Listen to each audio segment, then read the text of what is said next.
தரிசனம் சிவனை தரிசனம் செய்விக்கும் அந்த பாடல்கள் திருமூலர் எங்கெங்கே சொல்லியிருக்காரு, திருவாசகத்தில் மாணிக்கவாசர் எங்கெங்கே சொல்லியிருக்காரு, திருவருட்பாலில் வள்ளல் பெருமான் எப்படி சொல்கிறாரு, இப்படி எல்லா மகான்களும் ஈசனை தரிசனம் செய்த மகான்கள் அந்த தரிசனம் பற்றி சொன்ன அந்த பாடல்களை எல்லாம் தொகுப்பாக அந்த நோட்ஸில் உங்களுக்கு கையில் கொடுத்துட்றேன்.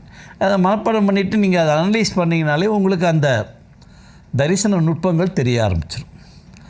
அதே மாதிரி வாசி யோகத்தை பற்றி என்னென்ன பாடல்கள், என்னென்ன சித்தர்கள், மகான்கள், யோகிகள் எப்படி கொடுத்து அதனுடைய பலன் என்னன்றதை எப்படிலாம் சொல்லியிருக்காங்கன்றதை உங்களுக்கு இதெல்லாம் தேடியெல்லாம் கண்டுபிடிக்க முடியாது. 3300 பாட்டில் திருமந்திரத்தில் தேடி கண்டுபிடிக்கிறதும், 658 திருவாசகத்தில் தேடி கண்டுபிடிக்கிறதும், 6000 திருவருட்பாலை தேடி கண்டுபிடிக்கிறதுலாம் கஷ்டம். ஐயா அந்த ரூட்டில் ரொம்ப நாளாக ஒரு 20 வருஷமாக இருக்கிறதுனால அதெல்லாம்